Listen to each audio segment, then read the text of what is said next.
Hello friends, বাঙালি রান্নাঘরে আপনাদের সবাইকে সাদর আমন্ত্রণ। আজ আমি আপনাদের সাথে ভীষণই সহজ একটি রেসিপি শেয়ার করছি। আজ আমি বানাচ্ছি প্রেসার কুকারে রুই মাছের ঝোল। প্রেসার কুকারে করলে কিন্তু আমাদের সময়টা অনেক কম লাগে আর আমাদের জ্বালানি খরচটাও অনেক কম লাগে, আর এটা খেতেও কিন্তু বেশ সুস্বাদু হয়। তাহলে চলুন আজকের এই সহজ রেসিপিটা আমরা বানিয়ে ফেলি।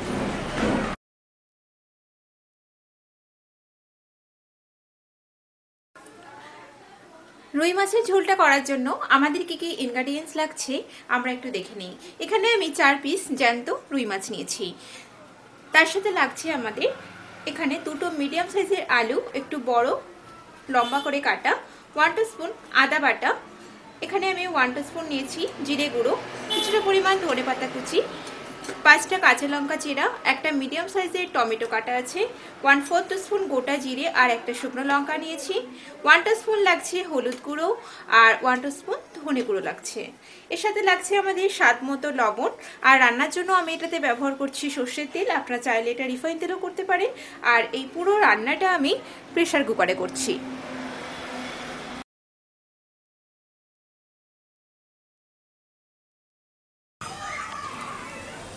গ্যাস অন করে দিয়েছি আর আমি গ্যাসের উপরে একটা প্রেসার কুকার বসিয়েছি। দিয়ে দিলাম তার মধ্যে 2 টেবিল স্পুন সর্ষের তেল। তেলটাকে ভালো করে গরম করে নিচ্ছি। তেলটা খুব ভালো গরম হয়ে গেছে। এখন এর মধ্যে একটা করে মাছ আমি দিয়ে দিচ্ছি ভাজার জন্য। মাছের এক সাইডটা হয়ে গেলে আর এক সাইডে এটাকে উল্টিয়ে দেব।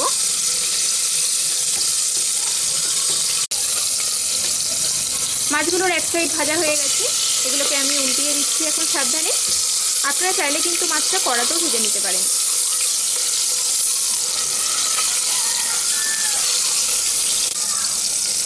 মাছগুলো ভাজা হয়ে গেছে, এখন আমি এগুলোকে তুলে নিচ্ছি। মাছগুলো সব ভাজা হয়ে গেছে। এখন আমি ওই তেলের মধ্যে ফোড়ন দিয়ে দিচ্ছি গোটা জিরে আর একটু শুকনো লঙ্কা একটা। ফোড়নটা ভাজা হয়ে গেছে, এবারে আলুগুলোকে দিয়ে দিলাম।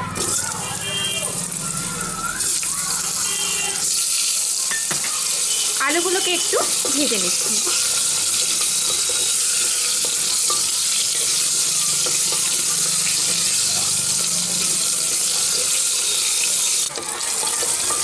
আলুগুলো ভাজা হয়ে গেছে, এবারে আমি দিয়ে দিচ্ছি এর মধ্যে টমেটো কুচি, চেরা কাঁচা লঙ্কাগুলো আর সব মশলাগুলো একসাথে আমি মিশিয়ে নিয়েছি। হলুদ গুঁড়ো, জিরে গুঁড়ো, ধনে গুঁড়ো,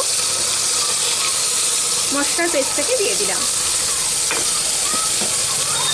দিয়ে দিচ্ছি এর মধ্যে স্বাদ মতো লবণ। এখন এই মশলাটাকে আমি 2 মিনিট মতো একটু কষিয়ে নিচ্ছি।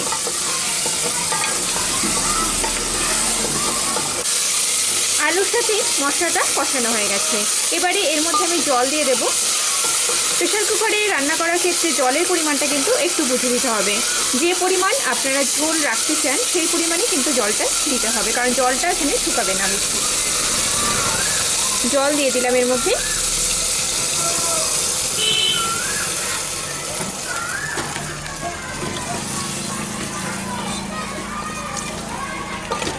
ভালো করে এটাকে নেড়ে দিলাম। এবারে এর মধ্যে ভাজা মাছগুলোকে দিয়ে দিচ্ছি। ভাজা মাছটা দিয়ে আমি প্রেসার কুকারের ঢাকনাটা বন্ধ করে দিচ্ছি। একটা সিটি পড়লেই আমি গ্যাসটা বন্ধ করে দেব।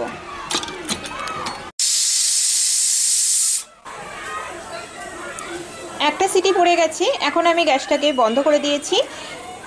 এখন এটাকে 5 মিনিট পরে আমি ঢাকনাটাকে খুলে দেখে নেব কতটা তৈরি হয়েছে। 7-8 মিনিট হয়ে গেছে। আমি এখন প্রেসার কুকারের ঢাকনাটা খুলে দেখে নেব এটা কতটা তৈরি হয়েছে।